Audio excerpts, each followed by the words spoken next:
My name is Steve Payne from SISTRIX, and this is the presentation I did at HIVEMCR in Manchester in May 2026, based on our Sector Watch and Visibility Leaders process that we do every month here at SISTRIX. We looked at the fashion industry, specifically the women's fashion industry. We took 866 keywords at the start of our project that were commercially focused. And what did we find in the SERPs? We were looking for prominent features.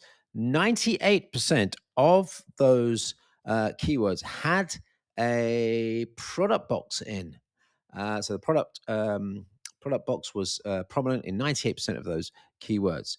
We also looked for the AI overview box, and it was only present in 6% of the SERPs. Now, remember, this is a commercially focused keyword set, the do intent, as it were, not the no informational intent. So AIO are not prominent in this set of keywords.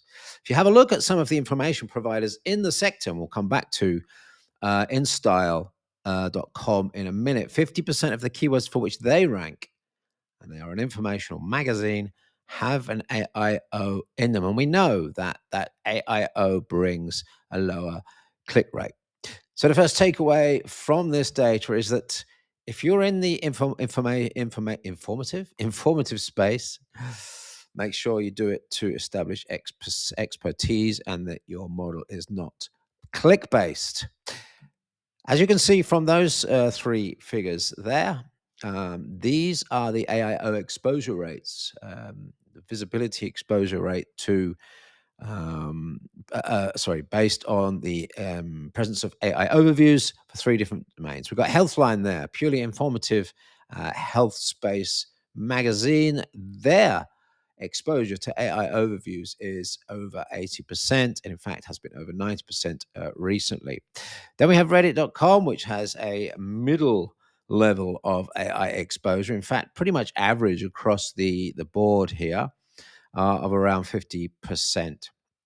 And then we have our commercially focused websites here, in this case, GoOutdoors.com, which it has an exposure of around 5%. And across e-commerce domains, that is pretty much the average exposure to AIO you'll see across e-commerce focus keywords. There is tshirtcompany.com. We'll come back to them because they were one of the winners in the study. Let's go back to that click loss figure, though. The 50% of the potential clicks across the SERPs and page one are falling to AIO. 50% less click volume across the page one. At position one, it's more serious. At position 9, 10, obviously a little bit less serious. AI overviews are also appearing for product comparison queries, but we must not forget that Google will be testing down that buyer journey, down that funnel. It's very clear they want to take control of the journey at the top, but they will see how far down they can get before, obviously, it impacts the value of Google ads for them. They want to sell the expensive space at the bottom for ads, but we will see experimentation in the middle, and that's what we're seeing. There are a couple of examples there. Now, this study was done in collaboration with Recommerce, and thank you to Callum Lockwood, who did a lot of the research out of the data that came from SISTRIX in this study. Callum took this to stage at Brighton SEO in April and talked about the evolving multi-platform experience. I think it's really no surprise, or should be no surprise to anyone, that we have Google, we have social, we have Amazon, and we have AI search in the mix now. And it's really important to get data from all of these platforms, even if you're only working in organic Google search right now. Here's an example. So if we take, this is men's socks, monthly average search volume for men's socks across Google and Amazon. Clearly, there's more search volume on Amazon. So you have to think about the types of people that might be buying on Amazon. It's men's socks. It's probably just men clicking the last set of socks they order, reordering it again. Maybe more research-based people on Google with the 12,100. But it's important to understand those. There are some extreme cases: cat litter, AA batteries, replacement things, anything under sort of €50. You tend to see that the search volumes on Amazon are higher. It's an easy purchase. And if you're doing a strategy based on the data on Google, you need to know that Amazon data as well. Kind of brought up this nice graphic of the relationships between types of search and the products, the search products that are available out there. Google's in the middle there. Obviously, agentic search is something that everyone is talking about right now, and of course, that needs to be considered. But the question is that going to affect the projects that optimize for Google search? Is organic search still relevant? Well, the data in this study shows that across those 866 keywords, there were over 3 million monthly searches. This is in the UK. Now, if you're doing a highly focused program of SEO growth across those categories and you're averagely successful, you manage to get position 8 on all of those keywords. So we're looking at Next, we look at Primark, Marks and Spencer, some of the big wide Amazon, some of the wide range retailers. Nearly 820,000 clicks coming through that at the moment. Even if you're on, position 2. For position 8, click rate would be down at 2% of that. So that's 600,000, is it? Or 60,000? Anyway, a lot of clicks still available. So it's important to look at those search volumes and the click rates that are still coming through that channel. The overall revenue opportunity is still huge. And let us also not forget that the website, and we'll look at data in a minute that shows this, the website is still the core location through which your expertise can be established. This is the central point for your links, either going out or incoming, connecting entities and other owned platforms. So your own profiles on Facebook, on Instagram, on TikTok, wherever you are, the website is the place that you can control to bring that all together with content to prove your expertise. Right, so let's have a look at the data that came out of the study. Thank you again to Callum Lockwood of Resignal for working through this data. We've got a couple of winners coming up in a minute, but I want to first talk about his statements on how you actually win in e-commerce today. So here's 3 points for you to consider. And these come up regularly in the visibility leaders we've done over the last 3 or 4 years. These points come up regularly. So align with demand. The classic example is something I've had on stage before, which is the all-day drinking outfits or the airport outfits. This was a demand-based strategy. There is, if you look on Boohoo or even ASOS, I'm not sure which ones, there is a directory specifically targeting that demand. So align with the demand and even create the demand if you can as well. Depth over breadth. So we're seeing in the results, you'll see it later, that the depth and the focus is bringing domains to the fore when it comes to niche or refined searches. And then, of course, structural clarity of content, tech SEO. That means clear titles, clear separation of content, and also an informational structure that helps Google or anyone understand what's going on the website. So in the study, we had 866 keywords. We did 2 things. I want to talk about the first thing, which is the bit at the bottom there. We looked at the highest percentage of page 1 rankings by directory. So we're looking for high performance directories here. And don't forget that when we look at the domain level, you're not just looking at SEO, you're looking at boilerplate content, you're looking at the jobs content, you're looking at the history, you're looking at all the projects that are still on the website that are not being actively updated.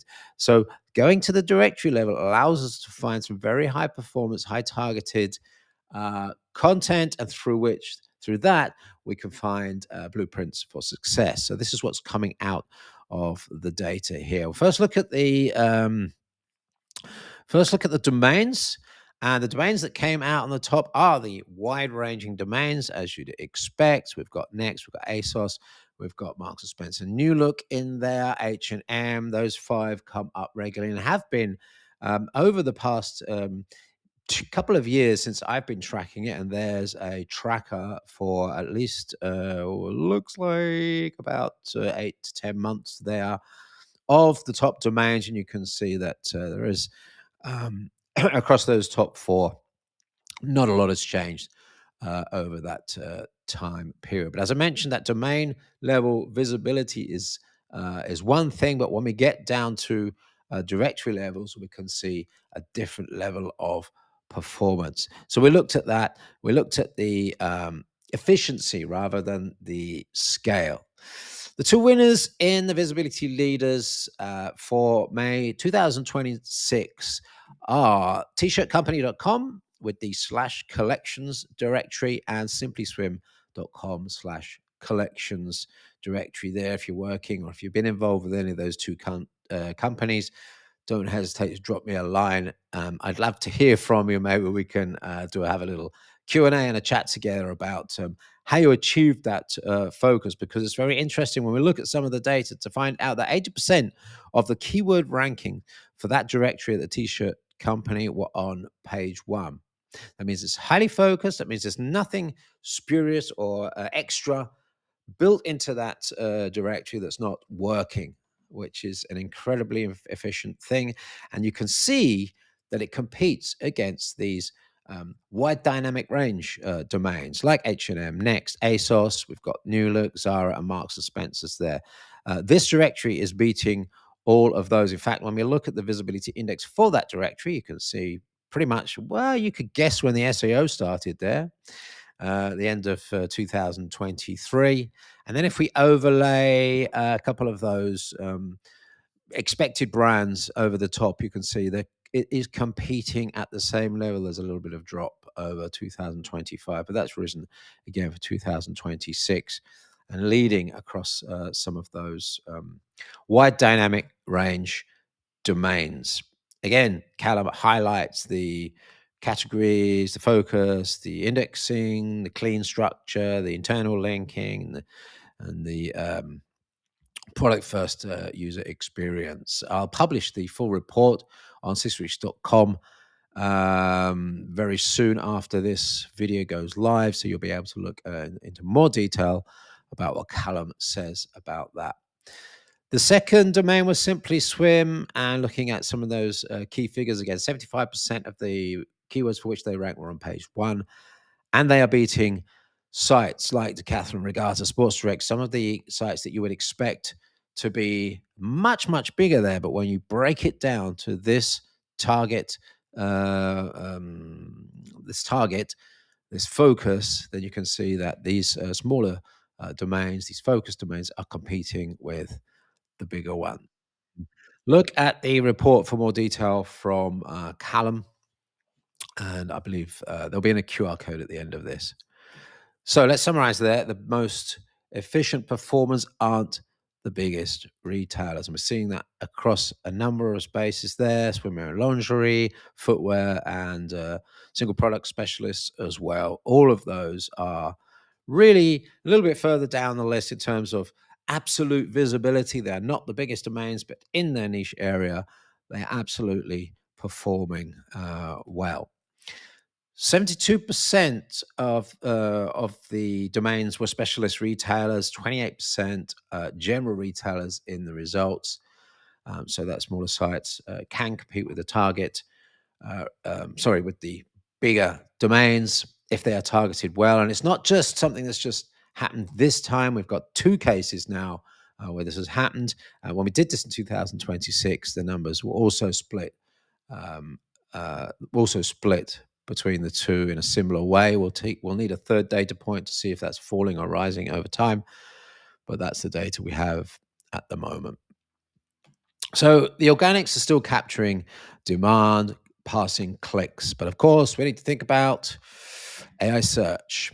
And that's the second part of the study, and this is a new part of Visibility Leaders that we're building in. we're looking at the prompt sets that come out of the PAAs that are in the organics. Now, let me mention the PAAs for a minute. Number one, they're often higher up the funnel, so more informational intent, more research intent. They don't go down the funnel. They go up the funnel usually. So if you take those PAs, you're looking at an informational set.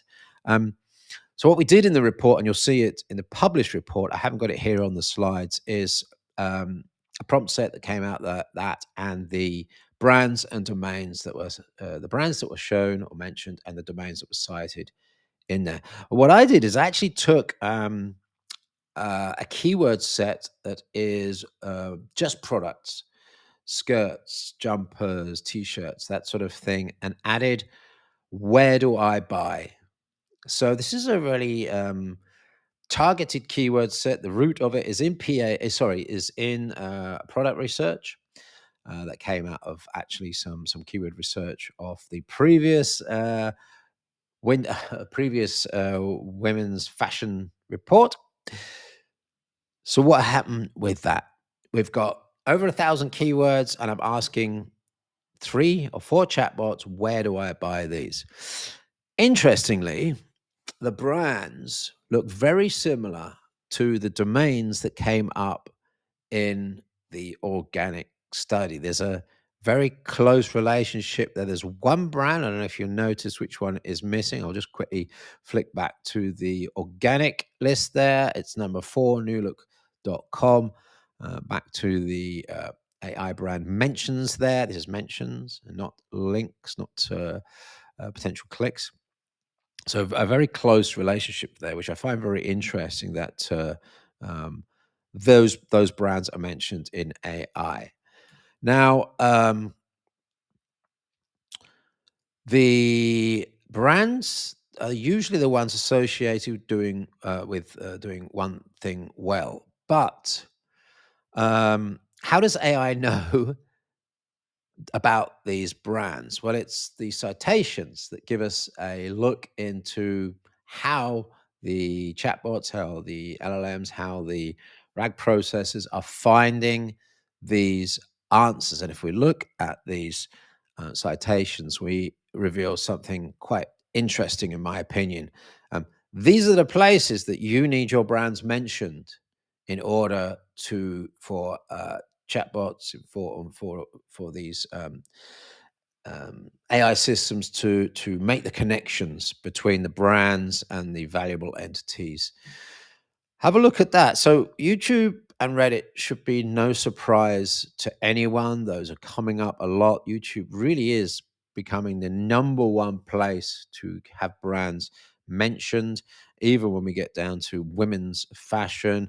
Maybe as we go deeper into niche territory, you'll find YouTube dropping and some of the niche websites coming up. So look at number 4, whowhatwhere.com. This is an informational website proving its value in connecting brands that might be put together, connected, and found by chatbots. So obviously there have been placements and links on who, what, where over time, but it still remains an extremely valuable property to help chatbots make links to show brands. Instagram is there, Facebook's there, TikTok's cool, InStyle is there as well, and Next. So itself, a brand retailer and an e-tailer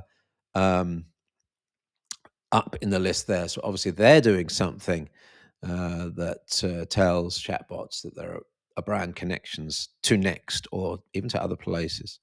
SwimZip, obviously a focused one, the outdoor gear like Gear Lab. So it's interesting to see these focused websites, some of them informational, showing their value.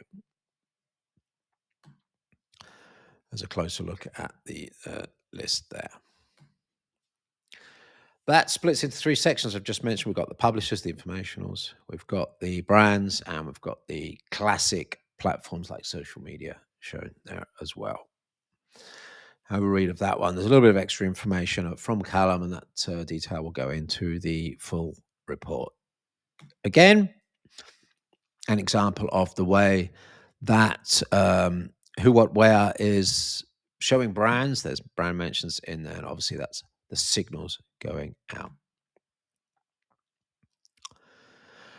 Right, so I think it's time to mention the two winners of the AI, and that is Who What Wear and InStyle.com. So these are the two brands that we've chosen as the winners for the AI search in this round of visibility leaders for women's fashion. Do have a look at the report, which I'll link at the end. And I'm going to very briefly just flick through some of the points that Callum made in that report. I'm repeating some of the stuff that we had before. Comparison recommendation content. Structure, we've mentioned before. Custom photography. So there's not that white background photography that you see in Amazon. This is custom stuff with people, maybe even experts and influencers with their personalized comments in there as well. Live pricing is being seen, offer data, and product placements in the content as well. Deep and well thought out product reviews, and not always that generic content. Awareness of trends is also appearing in some of this content as well. So that proves that you're using current data and you're on top of the things that are happening recently. So that can bring advantages, and obviously that means that if you cover those trends, you're going to have over time a huge content coverage. I'll leave you with those 3 points there that you can have a quick look at as summary. These will all be published on sistrix.net/HiveMCR. You can pick up the slides there. Deep expertise and relevance experience still win. And one last point, that demand from the people is not disappearing. It's just being redistributed across different channels. In terms of AI, those AI providers are looking to hold that top of funnel information experience as much as they can with the user, and possibly releasing them to sales, either through their own platforms or through the actual brand owner's platform at a later stage. But that doesn't change the demand. People still want air fryers and fridges and whatever it is they're buying. We've got one additional report in this series as well, and that is the Sector Watch Women's Leggings report. This is a quick overview of the brands that were appearing. So share a voice of brands in chatbots for the women's leggings report. Again, that will be in the SISTRIX Visibility Leaders fashion data area. So just search for SISTRIX Visibility Leaders Fashion or SISTRIX Fashion, or find all the latest reports and some trackers and plenty of other stuff there, that including the lists of high performance directories that you can use as blueprints for success. Thank you for listening. My name is Steve Payne again at sistrix.com, and I hope you got something from that. Happy to have feedback and look forward to presenting again soon.